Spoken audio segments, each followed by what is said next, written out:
Thanks very much, Gary. The floodplain bylaw is kind of a future-focused mitigation policy, so it doesn't really reduce risk right now, but it reduces the risk, 10 years, 20 years, and really starts to pay dividends in like the 50 years. So it's kind of trying to take some of those historical decisions that was done in the past and try to be more proactive on it.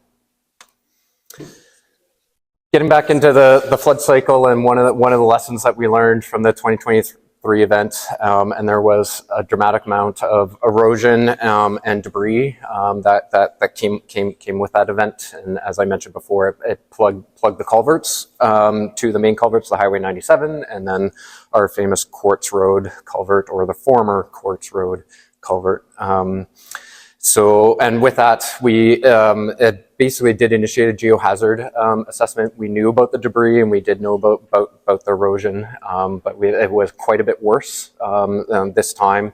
And so we thought that we needed to spend a bit more time analyzing that.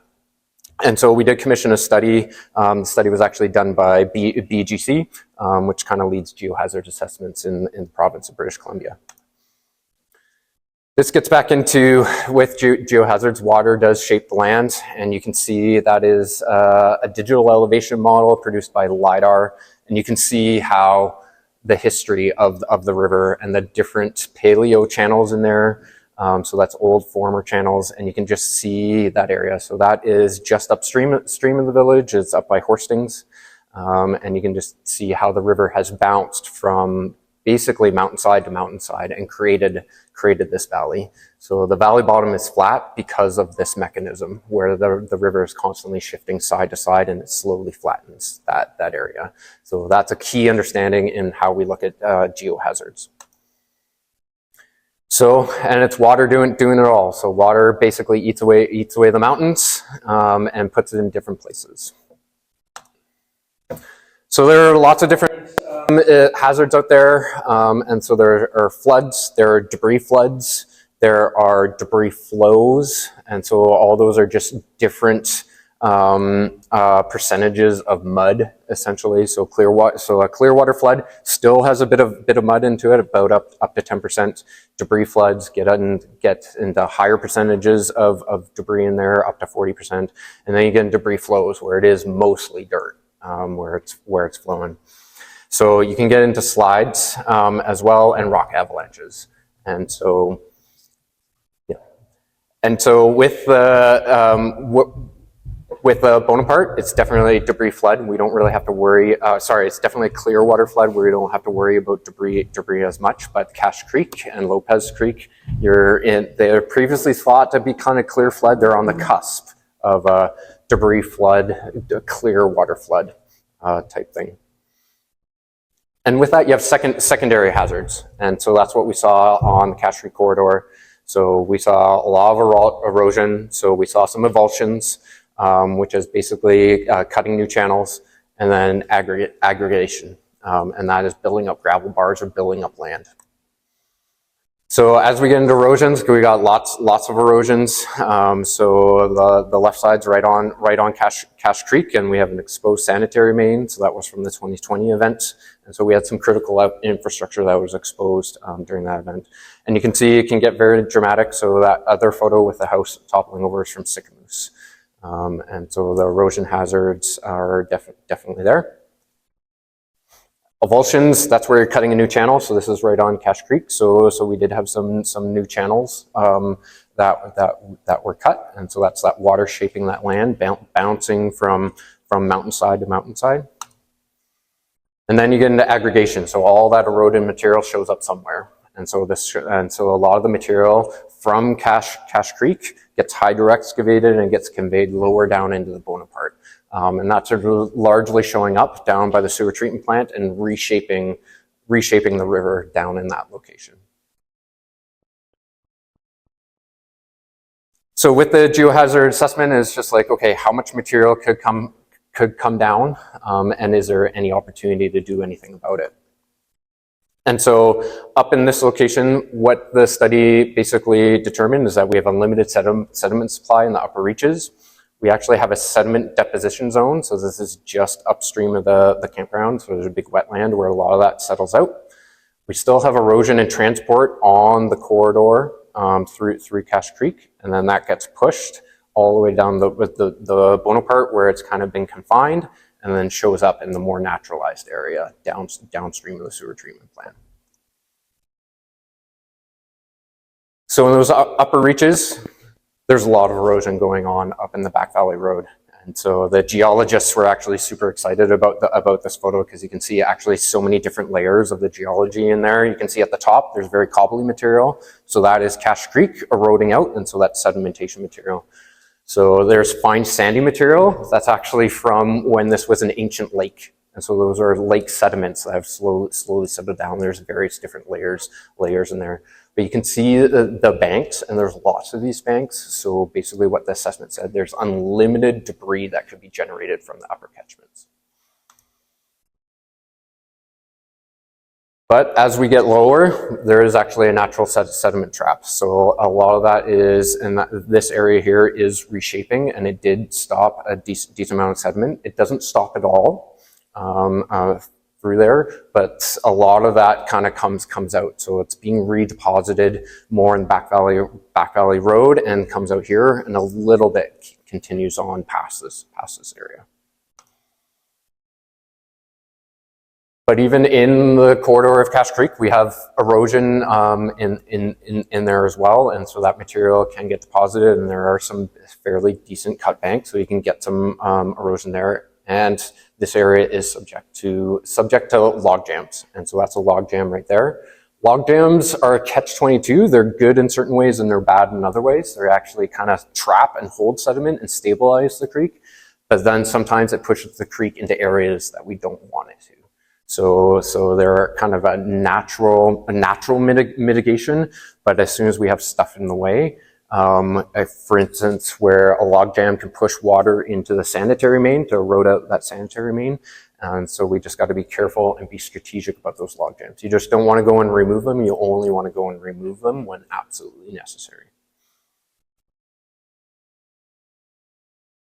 And so that transport and deposition ends up lower down. So the fines really get pushed further down the river, and we're getting into meandering processes down into the more natural reaches.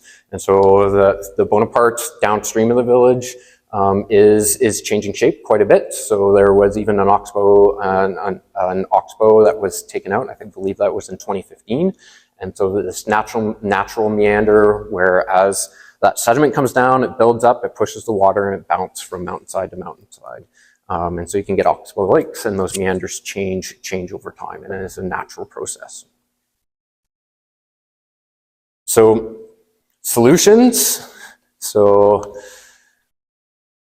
well, we need to keep in mind that we have multiple hazards, and there's a lot going on, and so this all contributes. So the forest fires have had an effect on the watershed hydrology and stuff, so we need to keep all those multiple hazards in mind as well.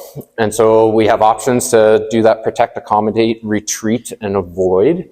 Avoid is one of the more attractive ones because it's very hard to control Mother Nature. So with this erosion and with the water and how dynamic these events is, that it's often much better to just get out of the way through that.